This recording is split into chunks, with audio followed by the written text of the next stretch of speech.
네, 시청자 여러분들 안녕하세요. 자, 여러분들께 매주 우리나라 증시 어떻게 봐야 되는지 알려드리고 있는 증시 콜라텍의 이윤호입니다. 자, 요즘 증시가 한 지난주, 지지난주와는 다르게 좀 재미가 없는 이게 지금 어제 그저께 같았던 그런 증시 맞아? 그 상승 나오던 증시 맞아? 라고 생각할 만큼 재미가 없는 그런 그런 이제 약간 보합장인데 이런 시장 안에서 여러분들께서 또 어떻게 투자를 해야 되는지, 어떤 마인드로 투자 시장에 임해야 되는지 이런 것들에 대해서 좀 많이 이번 시간에도 알려드리도록 하겠습니다. 자, 제가 항상 말씀을 드리지만 지금 우리나라 증시와 미국 증시가 예전에 한 2, 3년 전, 한 가까이에는 한 1년, 2년 전까지만 해도 디커플링이 굉장히 좀 두드러지면서 미증시가 오르더라도 우리 증시는 빠지고 미증시는 빠지는데 우리 증시는 올라오고 이런 경우는 많았단 말이죠. 그런데 요즘은 또 어떤가요? 요즘은 오히려 밴딩이 되는 모습을 보이면서 이것도 지난주에도 말씀드렸던 것 같아요. 밴딩이 되는 모습을 좀 어느 정도까지는 유지를 해주면서 미증시와 또 우리나라 증시가 좀 같이 움직이고 있는데 최근 들어서 다시 좀 재미없는 모습을 보여서 여러분들 좀 많이 지쳐 있을 거라고 생각이 듭니다. 이런 시장 안에서 저 같은 경우는 뭐 작년 9월 굉장히 최악의 시장에서도 그랬고, 그리고 좋은 시장에서도 그랬고, 여러분들께서 꼭 보셔야 할 섹터, 그리고 그 중에서도 대장주 혹은 2등주, 3등주까지를 계속해서 짚어드렸고 상승 나오는 모습을 좀 보여드렸으니까 오늘도 이런 지지부진한 시장에 좀 먹을 게 있나?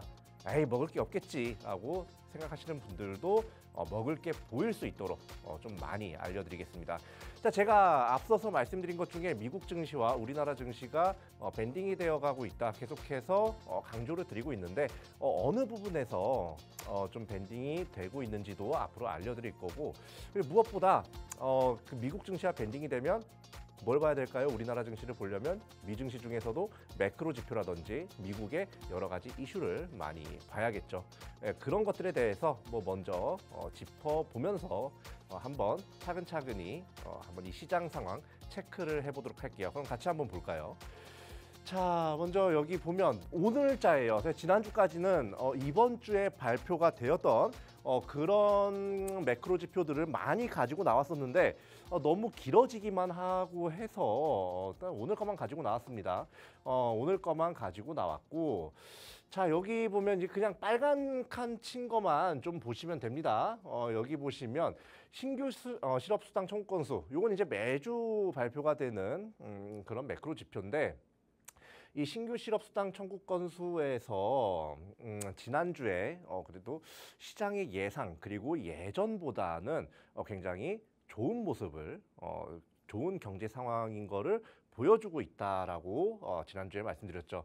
근데 지금 요거는 이제 이게 발표 나기 전에 자료를 만들었던 거기 때문에 여기가 비어 있는데 지금은 발표가 났습니다.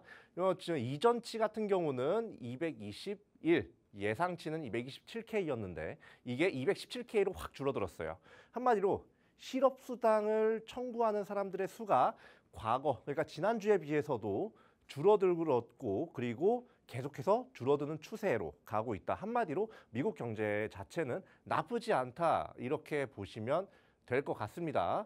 그리고 이 제조업 구매 관리자 지수, 요거 같은 경우도 지금 이 미국 경제가 그렇게 나쁘진 않다, 침체로 흘러가거나 둔화로 흘러가고 있는 모습은 아니다라는 그런 느낌의 매크로 지표가 발표가 되었기 때문에 약간 요런 부분에서는 우리가 좀 금리 인하라든지 아니면 시장의 아래 공포 같은 그런 패닉이라든지 이런 게 또 어떤 식으로 앞으로 나올지 좀 어느 정도까지는 예상해 볼 수가 있겠죠.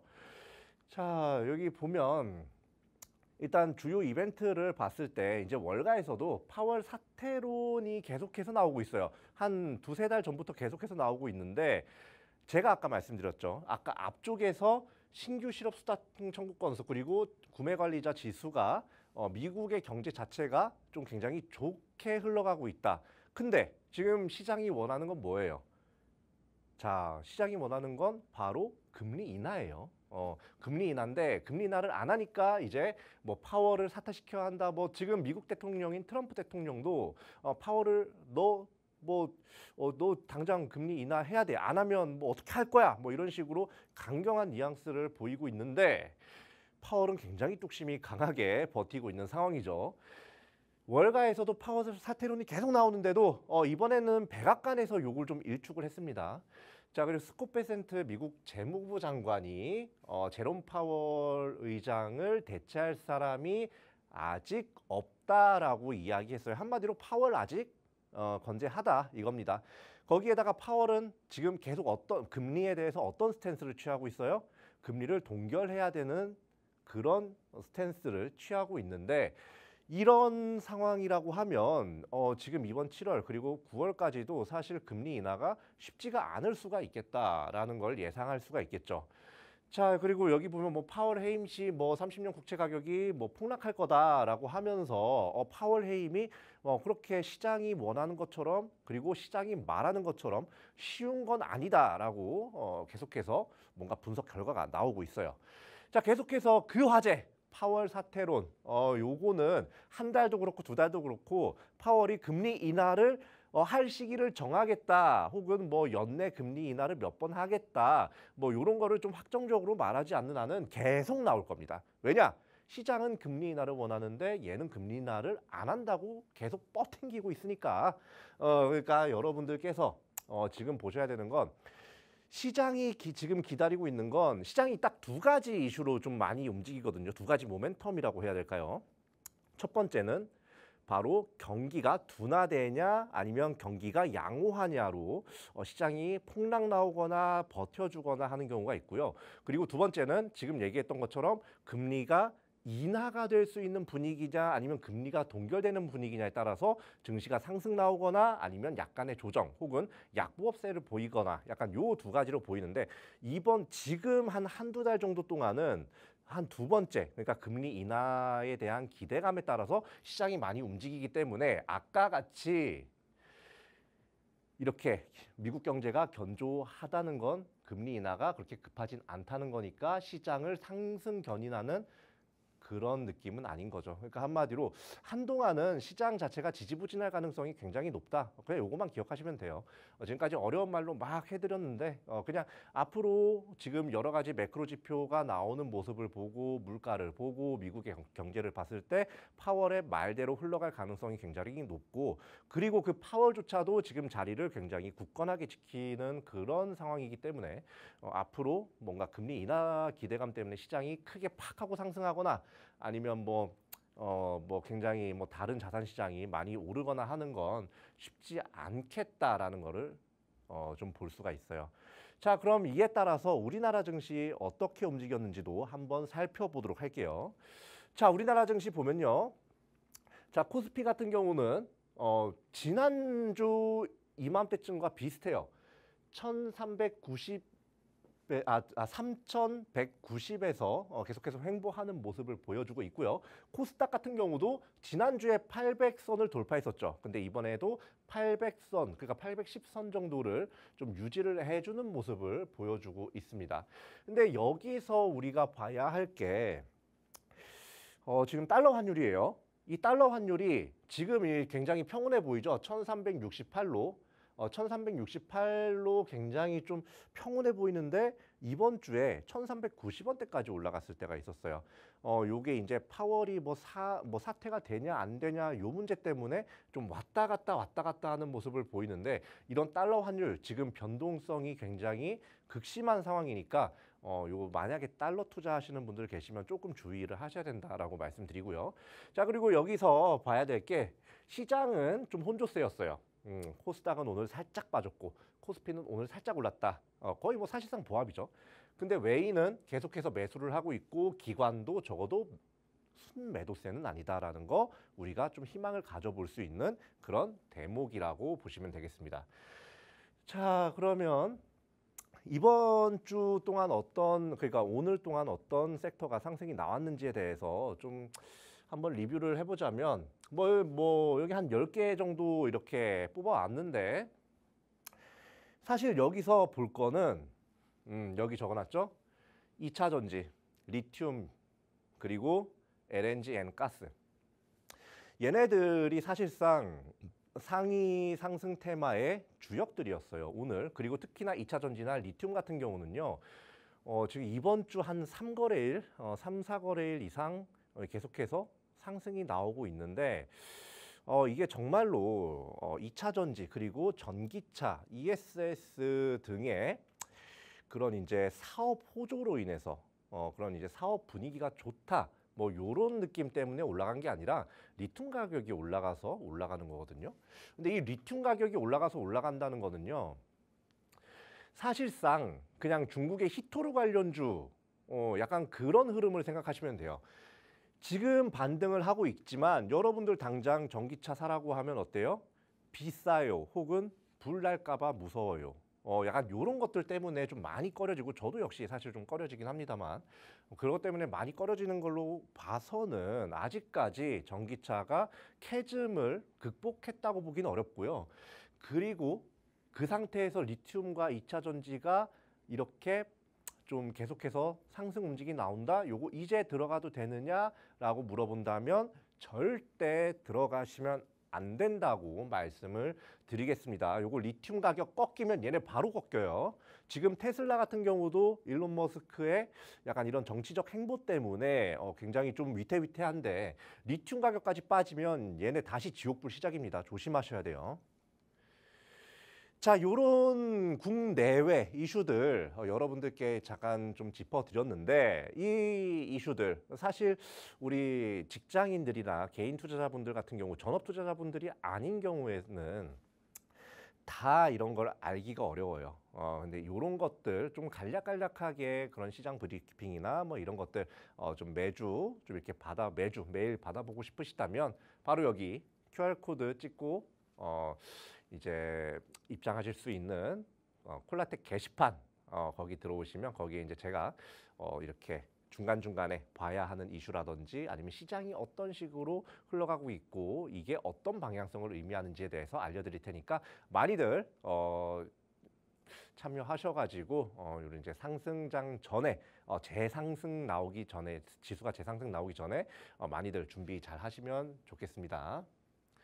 자, 그러면 이제 우리가 그동안 이제 제가 매주 두 종목씩 딱 가지고 나오잖아요. 매주 두 종목씩 가지고 나와가지고 여러분들께 이렇게 뭐 상승률 수익을 안겨드리고 있는데 뭐 7월 11일부터 뭐 5월 8일 뭐 사실 거의 뭐 매주 거의 계속해서 나오고 있는 상황이에요. 뭐 지난 9월부터 시작해가지고 중간에 잠깐 끊겼던 적은 있습니다. 저도 사람이라서. 근데 여기서 보면 뭐 SK 네트워크스 같은 경우도 뭐 지금 좀 살짝 아쉽긴 하지만 5%대 그리고 GS 같은 경우도 7%대 그리고 유일 로보틱스 11% 밑에 11% 뭐 30% 등등 해가지고 결국에 처음에 한 공략하고 1, 2주 동안에는 한 5에서 15% 정도의 상승률을 보이다가 그 이후에 뭐 더 올라가는 친구들은 30% 이상, 40%, 50%까지도 올라가는 모습 많이 보여드렸어요. 그러니까 여러분들 많이들 하단 QR코드 증식 콜라텍 게시판 많이들 활용해 주시면 좋겠고요. 자, SK네트워크스 같은 경우 딱 이날 공략을 했어요. 일반적으로 보면 굉장히 차트상 자리가 양봉이 벌써 3개, 4개가 뽑힌 자리라서 다소 부담스러울 수가 있었을 겁니다. 근데 제가 그 당시에 요거를 왜 공략을 쭉 이어나가야 되는지에 대해서 말씀드리면서 요거를 QR코드 콜라텍 게시판에서 알려드렸었죠.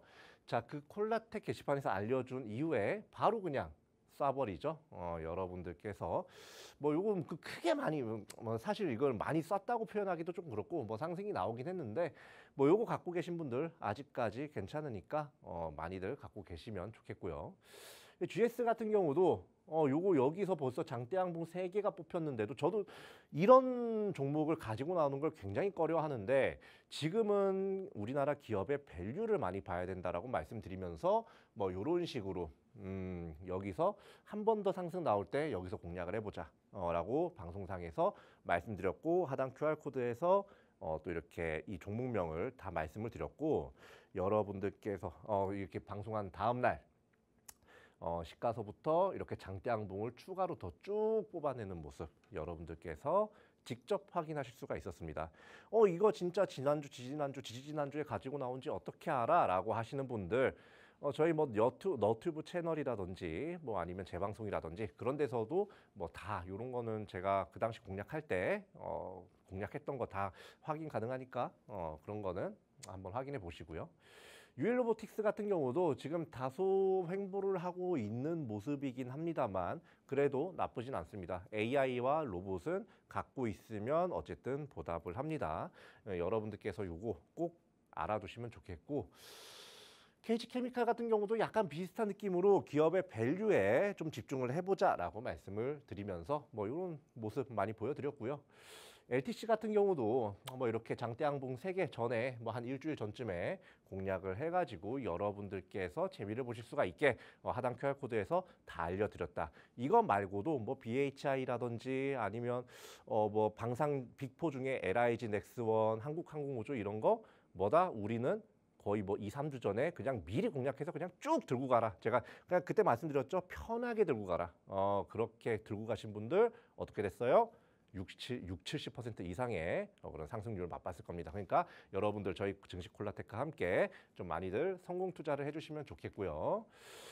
자, 이렇게 약간 그래도 이제 최근에 있는 그런 이제 상승률들, 공략 종목 상승률을 이렇게 리뷰를 해드렸는데 요런 종목 어디서 볼 수가 있느냐? 하단에 QR코드. 하단에 QR코드에 증시콜라텍 게시판 들어오시면 방송 끝나고 나서 제가 그냥 바로 바로 내일 공략해도 좋은 이윤호의 이선 2가지 종목 다 알려드리니까 많이 활용해 주시고요. 그리고 이제 매일 저녁 7시 30분에 맛있는 해외 선물 통해서 미국 주식이랑 글로벌 시황 교육도 그래도 간단하게나마 여러분들께 알려드리니까 여러분들께서 많이들 활용하시고 미증시 분위기 파악하고 우리나라 증시에 이렇게 투자할 때 좀 방향성 잡을 수 있도록 많이 좀 알려드릴 테니까 좀 많이들 함께 해주시면 좋겠고요. 자, 여러분들께서 이제 우리가 이제 그걸 이제 볼 때죠. 이제 뒤에 두 이선, 2가지 섹터와 2가지 종목을 볼 텐데 이제 그 종목 이제 잠깐만 쉬었다가 한번 들어가 보도록 하겠습니다. 그러면 잠시 후에 뵙겠습니다.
네, 뭐 그러면 이제부터 자 여러분들께 이 2가지 섹터 어떤 걸 봐야 되는지 좀 하나하나 짚어 드리는 시간 바로 가져보도록 할게요. 먼저 첫 번째 섹터는 저출산이에요. 자, 저출산.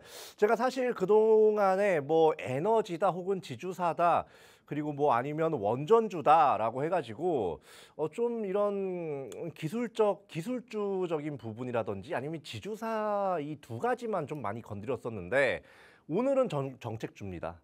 지금 이 저출산주가 계속해서 좀 지지부진하거든요. 근데 이렇게 지지부진할 때보다 우리는 미리 잡아가지고 미리 수익을 내는 그런 투자자가 되는 걸 원하니까 이런 식으로 한번 살펴보도록 할게요.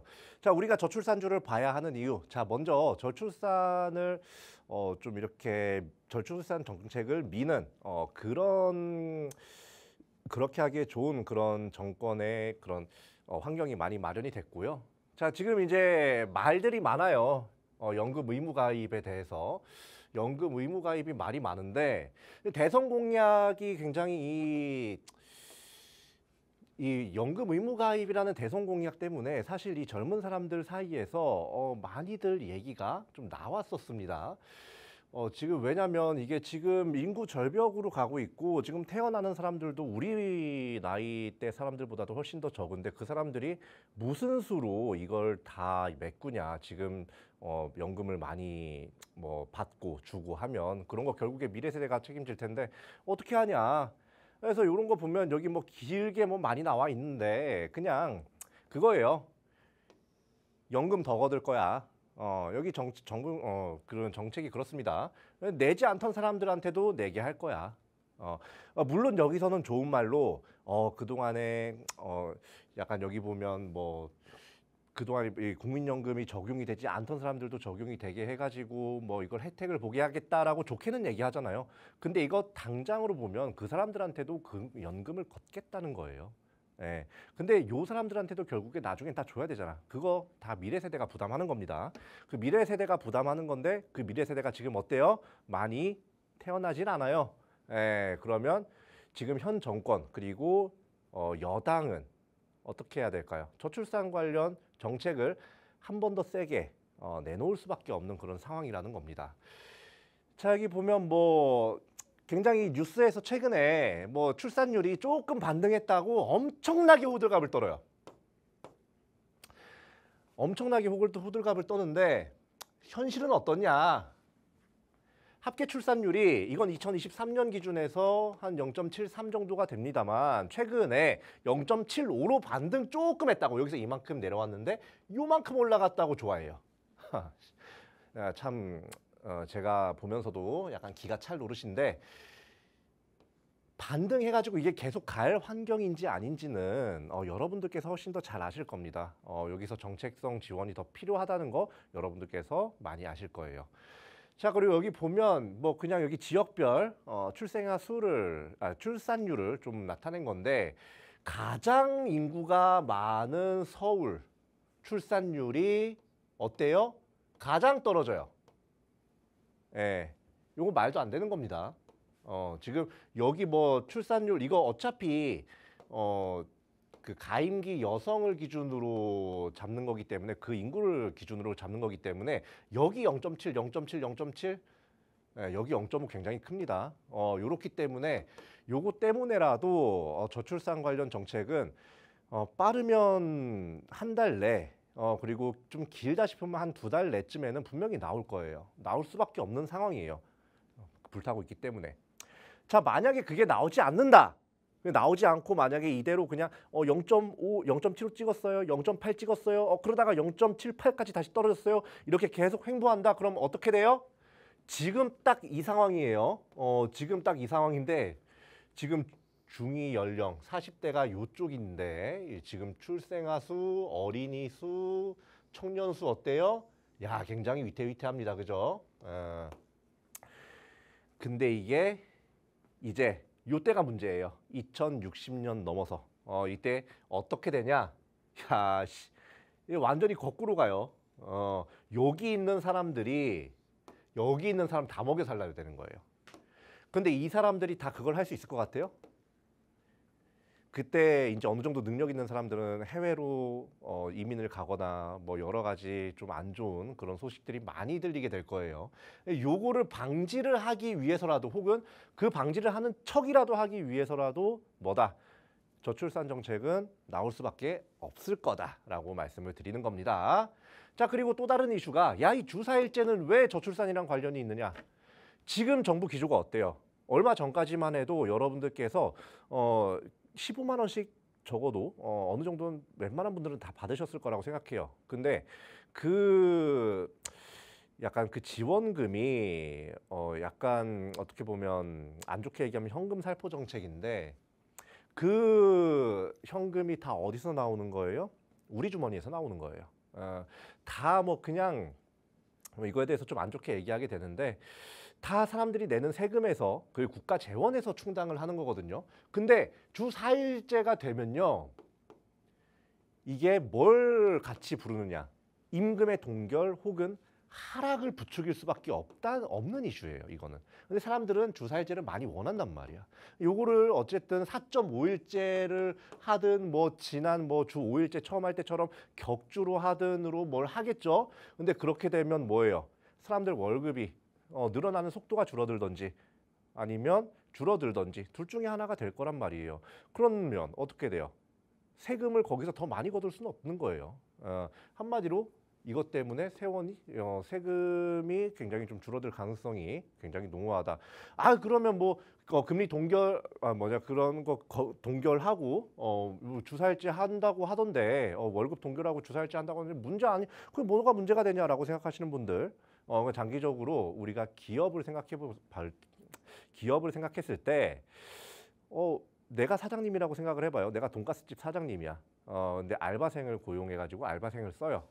한 달에 100만 원을 주면서 일주일에 100만 원 너무했다. 300만 한 달에 300만 원을 주면서 일주일에 5일 여기 근로기준법에 맞춰가지고 이렇게 사람을 쓴다고 봐요. 근데 4일로 바뀌었어. 만약에 주 4일로 바뀌었어. 근데 요거를 300만 원을 국가가 계속 주라고 하네? 그러면 그 사장님은 어떻게 하겠어요?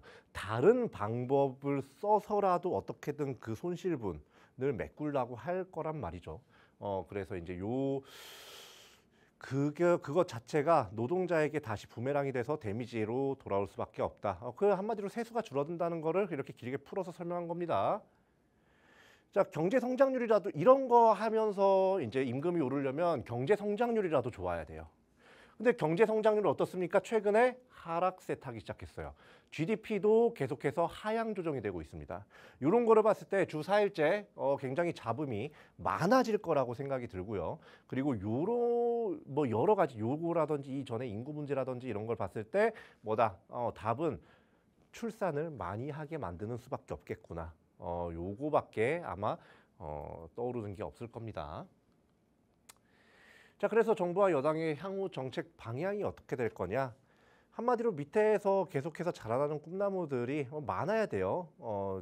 이게 좀 파격적이다 싶을 정도로 약간 이 출산을 하는 부부들에게 지원이 많이 들어가야 될 거고, 그리고 또 그런 식으로 발표도 많이 하고 정책도 많이 짜게 될 겁니다. 자, 그러면 당연히 어떻게 되겠어요? 이 사람들이 뭐 그 돈 그냥 아무 데나 쓰게 두겠어요? 분명히 유아용품 사는데 사용하도록 이 소비처를 제한을 할 가능성이 높단 말이에요. 그렇게 되면 어떻게 돼요? 당연히 이런 저출산 관련된 그런 기업의 실적으로 이어질 수밖에 없겠죠. 지금 뭐 길게 설명했는데 국민연금이라든지 아니면 뭐 다른 주사일제가 좀 현실적으로 좀 잘 돌아가게 좀 하고 싶다. 그리고 뭐 다른 기타 등등의 문제들을 해결을 하기 위해서 제일 첫 번째로 우리가 해결을 해야 될 거는 바로 저출산 해결이다. 그래서 요거 분명히 얘기 나올 거예요. 최근에 이 사람 당선되고 나서 약간 계속해서 좀 지지부진한데 이 저출산 테마가 결국에 다시 올라갈 거다. 이렇게 보시면 되겠습니다. 그래서 이제 여기 화장품이 아니라 저출산이에요. 저출산 섹터. 자, 여기 이제 요렇게 있는데 뭐 여기 여러분들 많이 들어본 거 많을 거예요. 뭐 아가방 컴퍼니, 삼성 출판사의 뭐 책, 애기들 책, 그리고 뭐 젖병 소독기라든지 뭐 아니면 뭐 침대라든지 뭐 아니면 이런 우유 유업주들 굉장히 강세 흐름을 보일 수가 있겠는데 요 중에서도 테마성을 띠는 애들은요. 한번 그런 정책성 발언이 나오게 되면 뭐다? 그냥 바로 확 하고 올라가는 게 바로 이 저출산 관련주예요. 요것 중에서 하나를 우리가 이제 또 미리 공략을 할 거야. 다른 사람들이 이거 사야 돼 하기 3주 전에 미리 공략을 할 건데 뭐다? 요거는 하단 QR코드에 여러분들께서 확인하실 수가 있게 방송 끝나고 공개를 해드릴 거다라고 말씀을 드릴 거고요.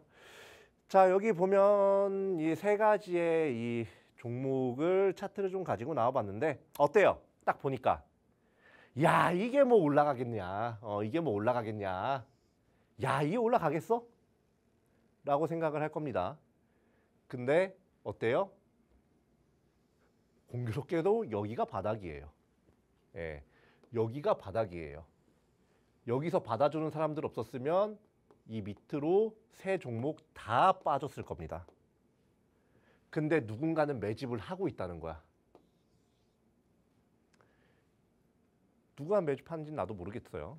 근데 요런 섹터들 여러분들 요런 테마를 여러분들께서 미리 포착하고 미리 딱 잡아 놓으면 굉장히 편하다. 자, 우리가 로또도 그렇고요. 그리고 뭐 올라가는 자산을 봤을 때 하는 생각이 야, 저거 살 걸이라고 생각을 하잖아요. 야, 저거 내가 왜 안 사가지고 지금 이걸 살까 말까 고민하고 있고 뭐 내가 뭐 몇백만 원, 몇천만 원을 내가 벌 수 있는 걸 못 벌었냐라고 생각을 하실 텐데 그거를 좀 미리 알고 싶으면 약간 이 전반적으로 국내외 시장 그리고 정책들, 정치 상황이 어떻게 돌아가는지 그리고 상황은 어떤지 우리나라의 상황은 어떤지 이런 거를 종합해서 봤을 때 그런 게 어느 정도까지는 보일 수밖에 없단 말이에요. 올라갈 수 있는 테마, 상승 나올 수 있는 그러니까 수급이 들어올 테마들이 어느 정도는 보일 수밖에 없어요. 근데 요게 지금 딱 그 테마야. 요게 지금 딱 그 테마니까 여러분들 나중에 요거 한 2, 3주 후 혹은 뭐 늦으면 뭐 한 달에서 두 달 사이라고 말씀드렸어요. 그 후에 이렇게 올라가고 나서 이제서야 여기서 잡겠다고 잡았다가 물려가지고 또 힘들어하지 마시고 이렇게 바닥 다질 때 잡아라. 얘네들 뭐 상장 폐지할 가능성도 굉장히 적은 애들이잖아요. 그러니까 이런 로우 리스크 하이 리턴 제가 항상 말씀드리죠. 여러분들 막 이렇게 상한가 가는 거 따라가고 막 그런 투자 전략은 하이 리스크 로우 리턴이에요. 가능성이 낮은 그리고 보상도 가능성이 낮고 보상도 낮고 위험도 많큰. 근데 이런 거는 어때요? 여기서 더 빠질 데가 없어요, 사실. 빠지면 누가 사거든. 빠지면 야, 싸다 하면서 사거든. 그렇기 때문에 요런 거 여러분들께서 좀 미리 사람들 아직 모를 때 막 계란 2,000원에 팔고 있어, 마트에서. 근데 사람들한테 광고를 안 했네. 야, 근데 내가 딱 가봤는데 딱 그 마트에 가봤는데 야, 계란이 2,000원인데 사람들이 줄을 안 서고 있네. 바로 사죠. 그런 마인드로 바로 공략하시면 돼요. 자, 근데 요거 세 개 종목을 공략하면 되냐? 아니에요. 공략할 종목은 요 7종목 중에 하나인데 어디 하단 QR코드 통해서 여러분들께서 확인하실 수 있게 방송 끝나고 알려드릴 거다. 이렇게 말씀드릴게요. 자, 그러면 이 저출산 관련 주 중에서 어떤 종목을 봐야 되는지에 대한 그런 이제 힌트, 그리고 이 회사가 어떤 일을 하고 또 어떤 차트 흐름을 갖고 있고 어떤 모멘텀을 갖고 있는지 한번 살펴보도록 할게요. 자, 유아용품 사업이에요, 당연히. 유아용품 사업을 하는 애들이 테마성이 가장 강해요. 뭐 유제품도 뭐 분유나 뭐 이런 거 있을 수 있겠죠. 근데 그 분유보다도 강한 게 유아용품인데 최근에 아이 키우는데 사람들이 가장 많이 신경 쓰는 거 그리고 가장 많이 신경 쓰는 게 많이들 좀 이렇게 공감을 하실 것 같아요. 위생에 대해서 굉장히 사람이 민감해져요. 네. 자, 근데 이 회사 젖병 세척기라든지요. 살균 되는 거, 아니면 뭐 음식물 처리기, 그리고 황변 방지 퍼즐 매트, 뭐 층간 소음 같은 거 걱정되는 분들, 뭐 이런 것들을 하고 있기 때문에 이런 이제 저출산 관련된 뭔가 이런 정책적인 이슈가 나왔을 때 이게 굉장히 뭐 수혜를 받든 말든 이런 사업 때문에 테마성 부각돼 가지고 순식간에 수급 쏠리면서 올라간다. 그러니까 여러분들 올라갔을 때는 이미 늦어요. 올라갔을 때 이미 늦고 이런 건 미리 잡아놨다가 미리 부분 매수 하다가 한번 딱 하고 쏠 때 그때 팔면 돼요. 자, 이 회사 같은 경우 보면 뭐 매출 자체는 그렇게 별 볼 일은 없어요. 근데 요거는 다른 저출산 관련주도 뭐 아닌 애들도 있지만 대동소이합니다. 이렇기 때문에 한번 딱 쐈을 때 얘가 지지를 잘 못 받아요, 보통. 주가가 한번 딱 쏘고 흘러내린단 말이야. 딱 쐈을 때, 야, 이거 가나? 이거 한 번 더 가나? 이래가지고 여기 막 타, 여기 타. 그대로 같이 떨어져요. 근데 아까 우리는 바닥에서 본다고 했죠. 여기서 본다고 했죠. 여기 차트상 자리, 요 자리. 그럼 쫙 하고 올라갔을 때 다른 사람들한테 팔고 마음 편하게 엑시트를 하면 되는 그런 마음 편한 테마. 저출산 관련된 정책이 한 번은 나올 거예요, 분명히. 자, 그리고 요거는 공시 내용 중에 하나인데, 자, 전환사채라고 여기 이런 주식 매수권을 가지고 약간 이 돈을 빌리는, 회사가 돈을 빌리는 게 있는데, 이 전환가액이라는 게 있어요. 이 회사가 진 빚을 주식으로 갚을 수가 있는 게 전환사채예요. 근데 이게 전에 한 주당 7,944원을 쳐줬었어요. 근데 최근에 8,257원으로 올라갔어요.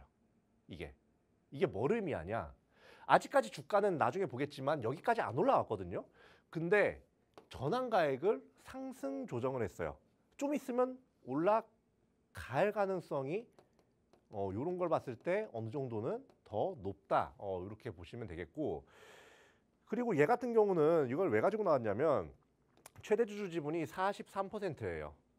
예전 같았으면 사실 이런 최대 주주 지분이 40%가 넘어가는 애들, 뭐 진짜 극히 일부 종목을 제외하고는 제가 공략은 웬만하면 조심해라 라고 말씀을 드렸을 텐데, 지금은 주식으로 장난질하면 뭐 벌 세게 주겠다, 매매 세게 하겠다, 뭐 이렇게 얘기를 많이 하기 때문에 장난질 그렇게 심하게 치지 못할 겁니다.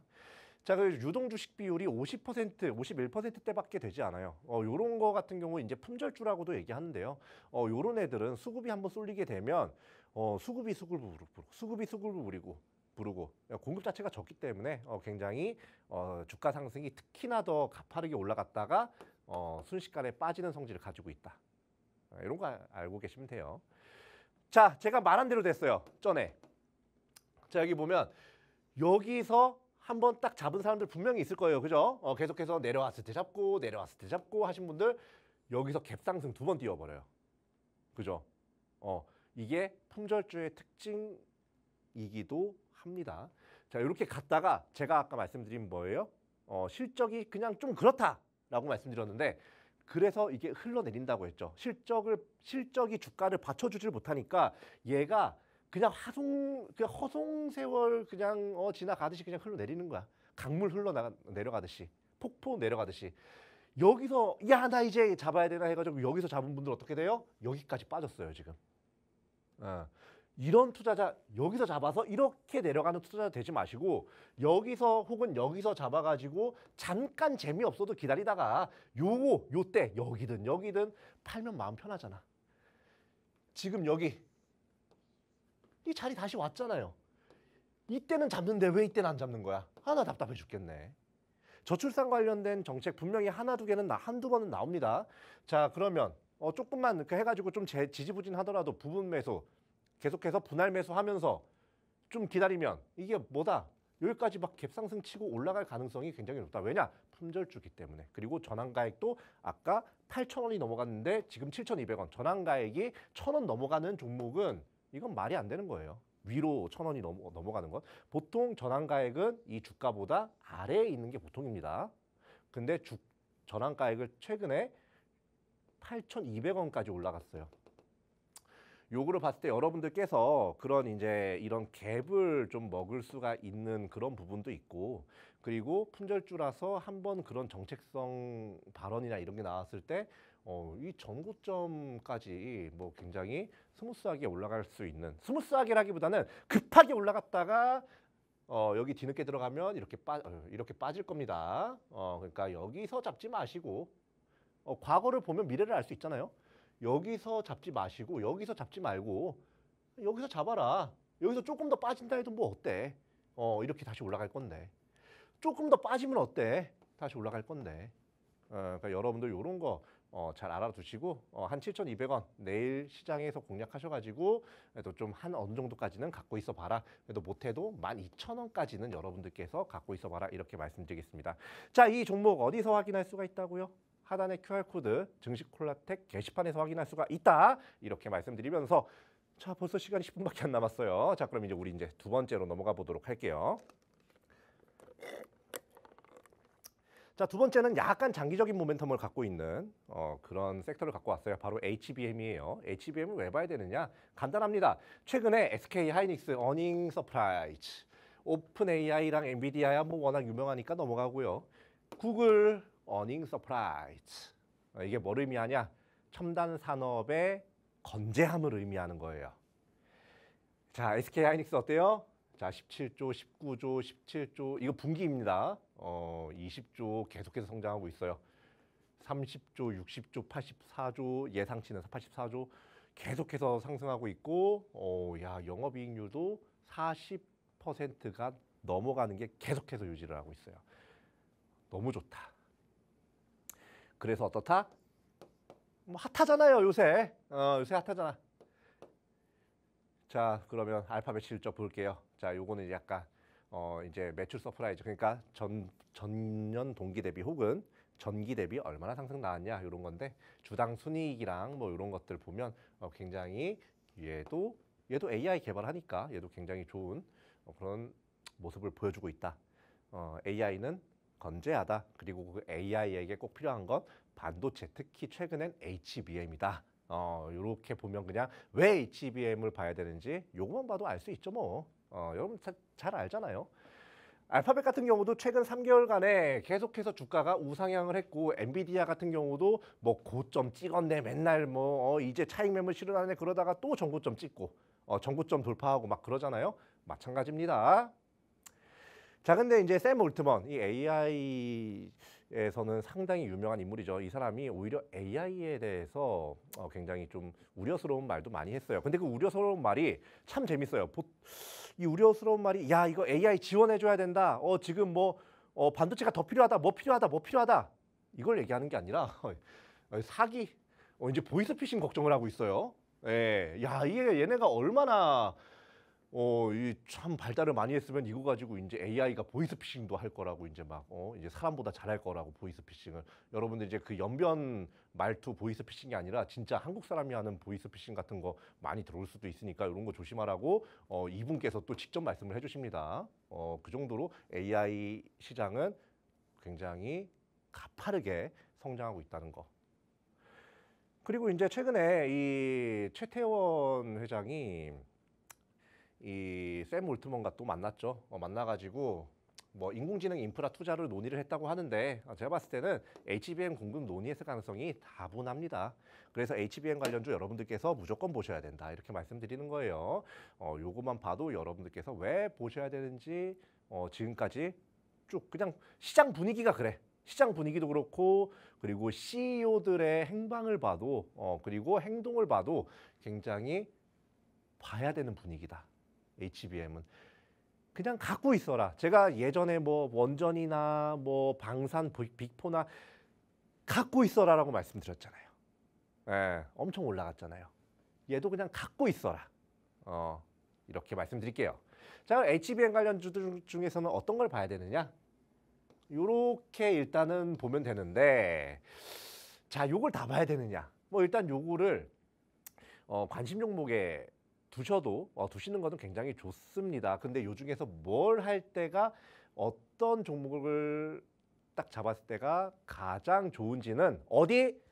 하단 QR코드의 증시콜라텍 게시판에서 제가 방송 끝나고 요 첫 번째 저출산 종목과 두 번째 HBM 관련된 금방 올라갈 그런 쭉 올라갈 그런 종목을 공개해드린다. 이렇게 말씀드렸어요. 요거 이제 차트인데 간단하게만 볼게요. YC캠, PSK 홀딩스, 이오테크닉스, HBM 관련주 중에서도 좀 중소형주에 해당하는 주식들인데 어때요? 올라갔나요? 올라갔나요? 얘는 올라갔네요. 얘는 안 올라갔네요. 아직 올라갈 애가 많이 남았어요. 근데 이 중에서도 가장 먼저 올라갈 가능성이 있는 종목이 분명히 있습니다. 이 세 종목 중에서 말고 이 전에 얘네들 중에서요. 그거는 하단 QR코드 통해서 확인해 보셔라 말씀을 드리겠습니다. 자, 그럼 이 HBM 관련된 이윤호의 1선 마지막 한 종목 바로 알아보도록 할게요. 자, HBM 히트 종목이라고 해가지고 밑에 빨간 칸 그어놨어요. 자, 여기 보면 산업용 장비라고 하는데 반도체 중에서도 플립칩 본더, 다이 본더 뭐 이런 거 한다고 해요. 한마디로 그냥 HBM용 장비라고 그냥 생각하시면 돼요. HBM 만드는데 이게 필요합니다.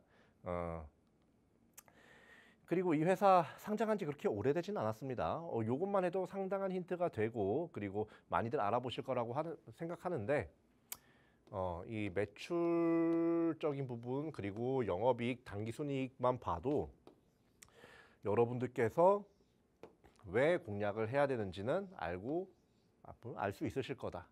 뭐 계속해서 영업이익률이 올라간다. 그리고 매출이 올라간다. 말이 더 필요합니까? 지금 같은 시장에. 자, 그리고 이제 제가 또 이 전 종목에서는 이 공시에 대한 부분에서 뭘 말씀드렸어요? 전환사채 가격이 올라갔다.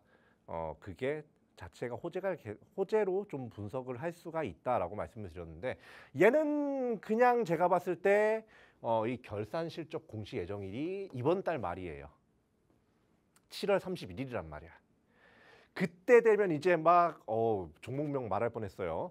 그때 되면 이제 막 이 회사가 막 뭐 점점 더 어닝 서프라이즈를 했네. 뭐 아니면 점점 성장세가 가파르네 이러면서 불보듯 보여. 일주일 남았어요. 일주일 남았으니까 여러분들은 어떻게 해야 돼요? 미리 준비를 해야 된다. 그 전에 뭐 30일에 뭐 7월 30일에 사야지, 29일에 사야지. 선반영합니다. 알아두세요. 그날에 사는 거 의미 없어요. 차트 한번 볼게요. 사실 이 종목 이거보다 가격이 더 낮을 때 제가 한 번 더 공략을 했던 종목이에요. 근데 이 회사 지금 여기서 55,000원대에서 굉장히 주가를 견고하게 지지받고 있는데 얘가 또 오늘 이게 8%가 올라버리네. 안 오르면 되게 좋았을 텐데 아쉽지만 어쩔 수 없죠. 근데 아까 여러 가지 뭐 좀 있으면 실적 공시다. 뭐 이런 회사들, 이런 HBM 그리고 AI와 관련된 회사가 실적 발표를 하면 보통 그게 호재인 경우가 굉장히 많아요. 지금 8.59%가 올라간 상태에서 마감을 했지만 여기서 추가적으로 상승 나올 가능성이 훨씬 더 높아요. 제가 웬만하면 이만큼 올라간 거 잘 안 잡아오거든요. 근데 요거는 잡아야 돼요. 왜냐하면 HBM 그리고 예전 같은 경우는 우주, 방산, 조선 이런 애들, 이런 덩치 큰 애들이 소형주보다 더 많이 움직이는 애들은 가던 놈이 또 가요. 이런 애들은 중소형주 말고 대형주는 가던 놈이 또 가기 때문에 이 회사는 6만 원 아래에서 공략을 해가지고 이 회사 뭐 여러 가지를 봤을 때 한 8만 원은 넘어가야 한 10만 원 이상까지도 가야 약간 제 값을 치르는 거다. 뭐 이렇게 저는 보고 있습니다.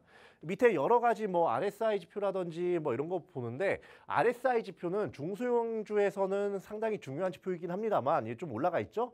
요런 대형주 특히나 이런 이제 방산 뭐 등등 해가지고 이런 덩치 큰 애들이 움직일 때는 상승 추세로 전환이 돼서 요건 크게 의미가 없는 경우가 많아요. 다만 이게 이렇게 넘어가면 그땐 좀 매도를 하는 게 좋겠죠. 여러분들께서 요거는 한 6만 원쯤에 공략을 하셔가지고 내가 좀 빨리 하고 싶다 그러면 8만 원 그리고 좀 천천히 난 좀 보겠다 하면 10만 원 이상까지도 여러분들께서 보시면 된다. 근데 이 종목들 다 어디에 있다? 하단의 QR코드에서 여러분들께서 확인하실 수 있게 이제 바로 공개해 드린다. 이렇게 말씀드리겠습니다. 자, 오늘 방송은 여기까지고요. 자, 여러분들 저 그러면 다음 주에 또 이런 상승 나올 섹터 종목 가지고 이 자리에 찾아뵙도록 하겠습니다. 자, 그러면 저는 다음 주 이 시간에 다시 찾아뵐게요. 자, 시청해 주신 여러분들 감사합니다.